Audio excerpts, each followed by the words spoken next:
Hey everyone, and welcome to another episode of For the Par, Mind, Body, Golf. I cannot explain to you how excited I am for today's episode. I guess you could say it's been 7 years in the making. You may have had a hint from the thumbnail as to what today is all about. So I think without further ado, let's get straight into it with a out with the old and in with the new. And of course, today we're talking all about irons. So if you've come to For the Par for the mind and body side of things, I do apologise. Today is going to be very golf heavy. I have, for the first time in 7 years, been fitted and received my brand new golf irons. I am so thrilled. I cannot thank the guys at John Gordon Golf Club enough. Tom, Richard, Nick, you've all helped so much. So thank you for the process. It has been absolutely amazing. I was lucky enough to be invited to a private fitting of the new Titleist T series irons. That includes the T300, the T200, the T100, and of course the T150, the brand new club for 2023, which it turns out I ended up going for, which is super exciting. And I can't believe it. I am already with the clubs, which is just the speed that Titleist have done this in is just phenomenal. So Titleist, thank you very much for that.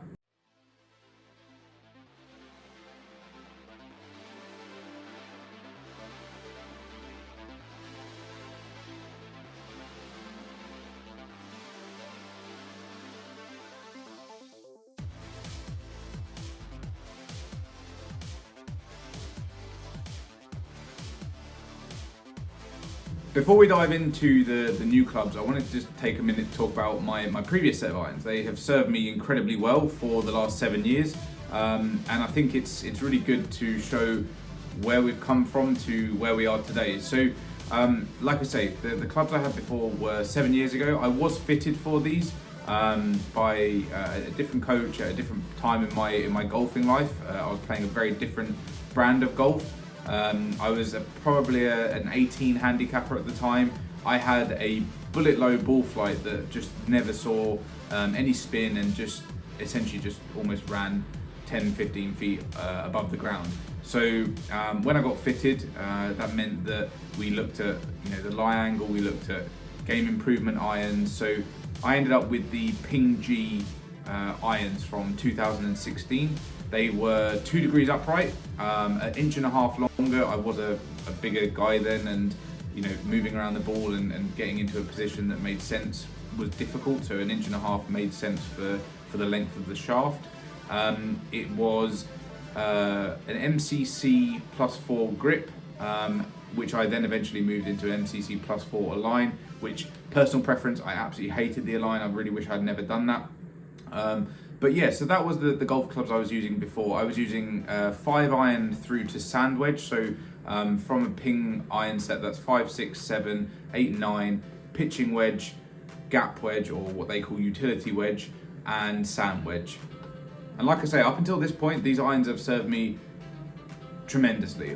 They've helped me get from an 18 handicap to a 5.3, and that's all with game improvement irons. So I'm really pleased with that. They did have an AWT 2.0 stiff shaft in them, which is more to help players get launch angle and spin off the iron face, which at that time in my golf career, let's call it, it made a lot of sense. I needed that additional spin and apex on the launch. So that was great back then. I've transitioned since to a very high launching swing. I do still get a downward angle of attack, but I spin the ball quite a lot. So having high launch shafts as well wasn't benefiting me, especially if I needed to play, living in the UK in very high wind conditions. So again, moving into a new set of irons at this time was starting to make more and more sense as my handicap was getting lower and lower. So as I mentioned, I was very fortunate to be part of a private fitting with Titleist for the brand new T series irons, and it was a hell of an experience actually. We probably went through all the different heads apart from the T300. We didn't bother with those. We went T200, T100, T150, and we kind of stuck there. Very fortunate they had the 7 iron, the 4 iron, and the pitching wedge, so I was able to try both sides or both ends of the irons and the middle, which was really cool. and along with probably 6 or 7 different shaft options that I went through on the day, it actually turned out that the first one we tried was the one we went with. So let's get into the details of what's in my bag now. So as I mentioned, we ended up with the Titleist T150s. We have gone for half an inch longer. I am still, 6 foot, 6'1", so slightly taller guy, obviously still a bigger guy, so that half inch really helped, and it wasn't too much of a shock to the system moving from the previous irons. Completely neutral lay and lie, so no changes required there. We've got the Golf Pride Titleist. They've done a collaboration for the grip on this one, so it's Titleist Golf Pride Tour Velvet 360, I think it's called, and we've gone in the mid-size there. No extra tape underneath or anything like that. It is softer than my MCCs, so the multi-compound or multi-cord compound, I think it's called. But they just felt amazing in the fitting, and I didn't really see or couldn't see a justification for spending another £15 per club, roughly, on new grips. So we went with that. And we've gone for a 4-2 pitching wedge bag. Now, I've never had a 4 iron before. I always had a 4 hybrid and 3 hybrid. When I hit that 4 iron on the range, I cannot tell you, it was like that, okay, sold, where do I sign? I want to buy these irons. The ball flight, everything was just incredible. The shafts, we have gone for the Project X LZ 6.0, so I think that is a stiff shaft. We did try the 6.5, but my swing speed just is a couple of miles an hour away from where it needs to be to get the real benefit out of that. So yeah, ended up with the stiff shafts. Like I say, I could not be more pleased with these irons if I tried. We're seeing them up on screen as I'm talking through this, and they are just world class in my opinion. I plan on doing a full what's in the bag in a week or two's time. So a bit of a spoiler alert. I went for a wedge fitting with Titleist as well, and that is to fill out the bottom of my bag. So the plan now is, with the pitching wedge of the T150s being a 44 degree, I'm going 48 degree, 52 degree, 56 degree. Now there is a gap at the end there if I want to go for a lob wedge, but I just need to work out what's happening at the top of my bag before I commit to a full wedge bag.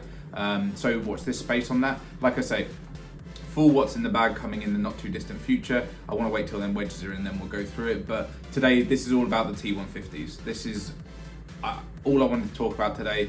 I'm so excited to have them in the bag and get them out on the course as soon as possible. Well, a pretty short video today, I hope. I actually haven't obviously finished editing yet, so it may or may not be, but I think it's going to be quite a short one. So I just wanted to take a quick moment to say thank you again. All of you out there that watch these videos, it means the world to me. It's not the primary purpose of these videos, but knowing that there's some of you out there that take some inspiration or just like watching the videos is a huge it is a huge thing for me, and it really does fill my heart. So thank you so much for that. If you're new out there and you like the content, please feel free to like the video, hit that subscribe button, hit that notification bell so you know when a new For the Par Mind Body Golf video comes out. But I've got nothing else to say other than I've been Alex. This has been For the Par Mind Body Golf, and I'll see you on the next video. Bye.